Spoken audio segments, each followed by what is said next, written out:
নমস্কার বন্ধুরা, RP village স্টোরির পক্ষ থেকে সকলকে জানাই অনেক স্বাগত। আজকে চলে এসেছি প্রতিদিনের মতো আরও একটি দুর্দান্ত রেসিপি নিয়ে। আজকে তোমাদেরকে করে দেখাবো একদম দোকানের মতো চিড়ে ভাজা। যে চিড়ে ভাজাটা তোমরা ট্রেনে বাসে অনেক সময় খেয়ে থাকো, সেই চিড়ে ভাজাটাই আজকে তোমাদেরকে করে দেখাবো। তোমরা কিন্তু পুরো ভিডিওটা দেখবে। এই দেখো, আমি এখানে 500 গ্রাম চিড়ে নিয়েছি। এই চিড়েটাকে কিন্তু একদম চেলে একদম এই বেছে পরিষ্কার করে নিয়েছি। এই চিড়ে দোকান থেকে কিনে আনার পর কিন্তু এর মধ্যে অনেক নোংরা থাকে, আর সেই ধানের যে ইয়েগুলো থাকে, কুটগুলো থাকে, সেইগুলো কিন্তু থাকে এর মধ্যে। তো আমি সেগুলো কিন্তু একদম বেছে পরিষ্কার করে নিয়েছি। এবার তোমাদেরকে কিভাবে আমি বানাই সেটা দেখাবো।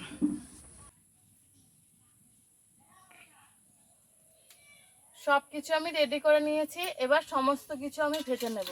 প্রথমে ভেজে নেব চিড়ে।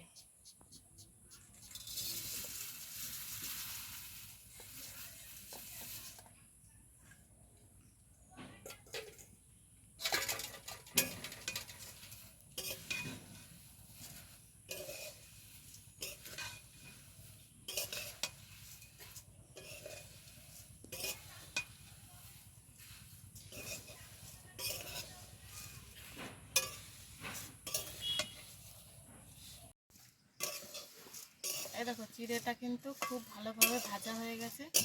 চিড়েটা তোমরা কিভাবে বুঝবে যে ভাজা হয়েছে? চিড়ে ভাজার সময় দেখবে খুব সুন্দর একটা স্মেল বেরোবে, তো তখনই কিন্তু বুঝতে পারবে। তো আমি এবার এই চিড়েটাকে ঢেলে নিচ্ছি।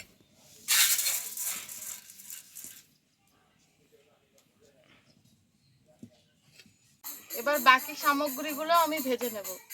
এবার তেল দিয়ে ভাজবো। চিড়েটা কিন্তু আমি এমনি ভেজেছি। তো এখানে একটুখানি সাদা তেল নিয়ে নিলাম। প্রথমে ভাজবো বাদাম।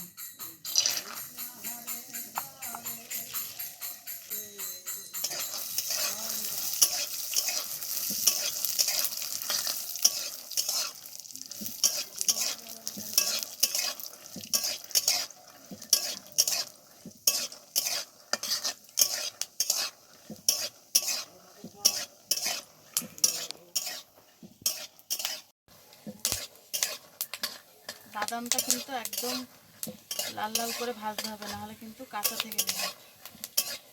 দেখো বাদাম ভাজার সময় কেমন বাদামগুলো কেটে ফাটছে।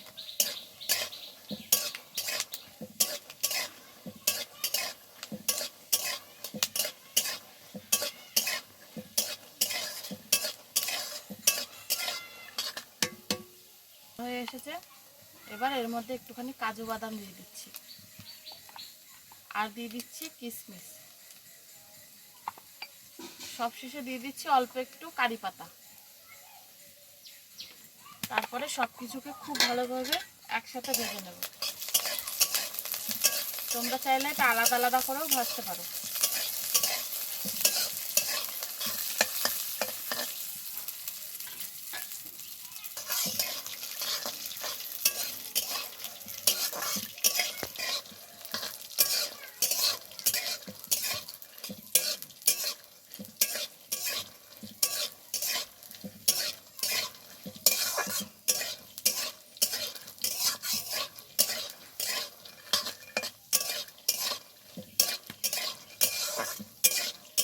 দেখো কিশমিশগুলো কি সুন্দর ভাজার পরে ফুলে উঠেছে।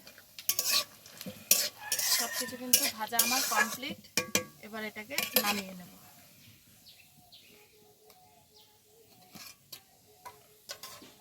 এবার আমি চিড়ের সাথে সমস্ত কিছুকে মেশাবো। তো দেখো চিড়েটাও কিন্তু ঠান্ডা হয়ে এসছে। তো এখন আমি এর মধ্যে দিয়ে দেব, এখানে আমি নিয়েছি জিরে ধনে গুঁড়ো আর একটুখানি চিনির গুঁড়ো। এর মধ্যে দিয়ে দিচ্ছি পরিমাণ মতো নুন। এবার সব কিছুকে একটুখানি মিশিয়ে নিচ্ছি, তারপরে এর ভেতর আমি দিয়ে দেবো।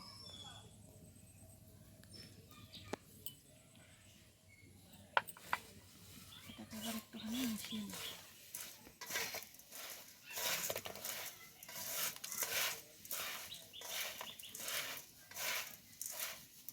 খুব সুন্দর একটা সেন্ট বেরিয়েছে।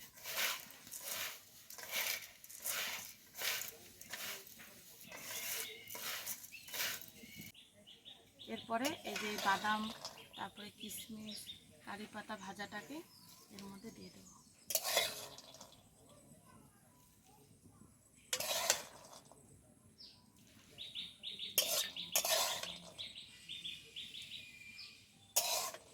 বাড়িতে এই চিড়ে ভাজাটা বানালে কিন্তু নিজের পছন্দ মতো এই যে বাদাম টাদাম সব দেয়া যায়।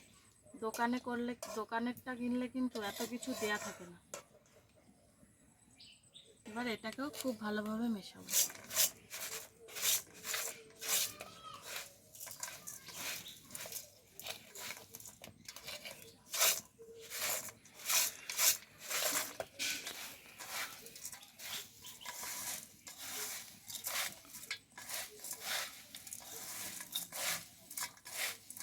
দেখো দেখতে কতটা সুন্দর লাগছে।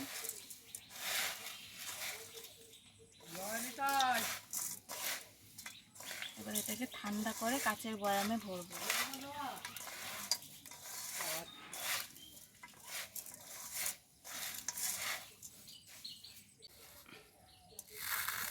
দেখেছো কতটা মুচমুচে হয়েছে। তোমরাও এভাবে বাড়িতে বানাও আর কমেন্টে কিন্তু জানাবে অবশ্যই কেমন হলো, তোমাদের কেমন লাগলো রেসিপিটা।